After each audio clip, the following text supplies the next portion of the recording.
जड़ी बूटियों के ज्ञान और उसके प्रयोग के संदर्भ में हम अभी चर्चा करने वाले हैं।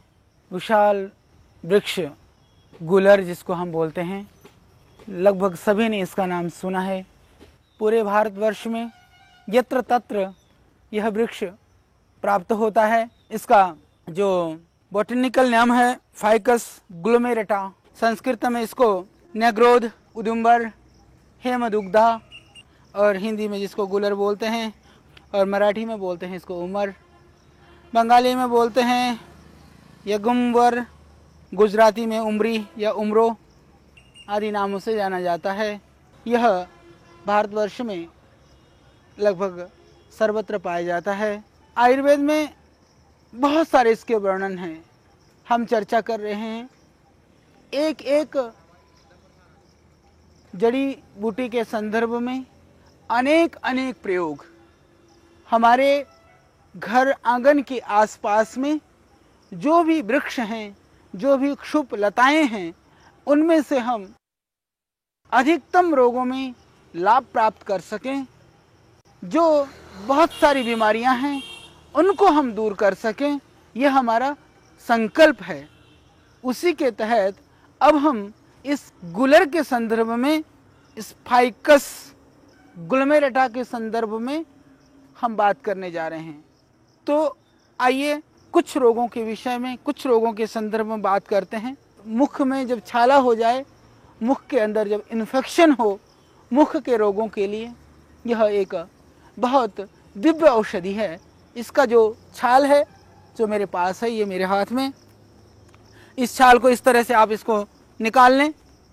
निकाल करके लगभग 10 ग्राम ताज़ी छाल को आप कूट करके और इसको लगभग पानी में 300-400 ग्राम पानी में पका करके थोड़े से उस पानी में चुटकी भर फुटकरी डाल दें और इससे मुख प्रक्षालन करें।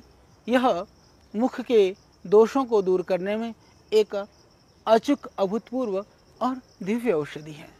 इसके अतिरिक्त जैसे कहीं सूजन आती है तो हम इसके छाल को पीस करके और उस सोथ वाली जगह पर लगा लेते हैं, तो शरीर में कहीं भी किसी भी तरह की सूजन है, किसी भी तरह से उसके अंदर दर्द है, उस दर्द में और शोथ में इसके लेप करने से अत्यंत लाभ होता है। और जिनको बार बार फोड़ा फुंसी होती हो और कई सारे उपाय करने भी ठीक नहीं हो रहे हों और काफ़ी कुछ फोड़ा बाहर निकला हुआ हो, पक भी नहीं पा रहा हो, यदि आप इसके छाल को पीस करके, अच्छी तरह से पीस करके और उस जगह पर अच्छा गाढ़ा मोटा लेप लगा देने से वह फोड़ा या तो पक जाएगा या तो बैठ जाएगा। यह एक बहुत ही दिव्य औषधि है। इसके अतिरिक्त इसके अंदर जो विशेषता है वह है जहर को दूर करने की क्षमता। इसके अंदर किसी भी तरह का कोई भी जो पॉइजनिंग हुई हो, किसी भी तरह से शरीर में कोई जहरीला द्रव्य चला गया हो, तो इसके द्वारा हम उसको दूर कर सकते हैं। हालांकि हमने एक कहानी सुनी थी कि किसी के घर में बंदर आकर के बहुत उत्पात करते थे। बंदरों का स्वभाव ही होता है उत्पात करना।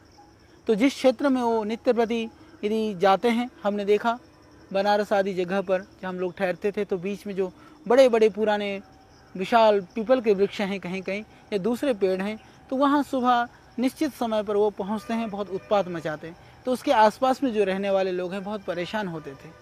तो किसी ने सोचा कि इन बंदरों को हम ख़त्म कर देते हैं, तो उन्होंने खीर पका करके खीर के अंदर कुछ जहर डाल दिया। उस विष को फिर बंदर आए, बंदरों ने उसको सूंघा। सूंघने के बाद में वो बंदर वहाँ से बिना उस खीर को खाए चले गए। उस आदमी ने सोचा कि ये तो बड़ी मुश्किल बात है, अब ये लोग कैसे इनको मैं ख़त्म कर पाऊँगा। तो वो देखता क्या है वह सज्जन कि आधा 1 घंटे के बाद में सभी बंदर लौट के आए। लौट करके उन्होंने जितने भी खीर उसने रखी थी सारी खीर खा गए। वो उन्हें सोचा कि ये खीर खा गए तो ये तो अब मरेंगे। दूसरे दिन देखा वो सारे बंदर जो कि तुम उत्पात मचा रहे थे, उन्हें सोचा ये तो कमाल हो गया, ये कैसे जीवित रह गए। तो दूसरे दिन उसने फिर उसी तरह से विष डाल करके खीर को छत पे रख दिया। जब नियत समय पर बंदर आए, बंदर आकर के फिर उसी तरह से वो चले गए, तो उसने ये देखने का प्रयत्न किया कि वो कहाँ गए। तो कहते हैं कि वो बंदर सब गुलर के पेड़ पे चढ़ गए और गुलर की पत्तियां और काफ़ी भरपूर जो गुलर के फल हैं उसको खा करके फिर वो लौट करके आए, फिर उन्होंने खीर को खाया। तो खीर के अंदर जो विष खीर के अंदर डाला गया था, उस विष के प्रभाव को भी इस गुलर ने समाप्त कर दिया। यह तो थी हमारी सुनी हुई कहानी। क्योंकि आयुर्वेद के संदर्भ में, आयुर्वेद के जड़ी बूटी के संदर्भ में मैं समझता हूँ कि यदि इसका जो ज्ञान है आज भी यदि हमारे पास सुरक्षित है, तो निश्चित रूप से जो हमारे परंपरागत जो स्रोत हैं, जो बहुत सारे पीढ़ी दर पीढ़ी या गांव के जो हमारे ग्रामीण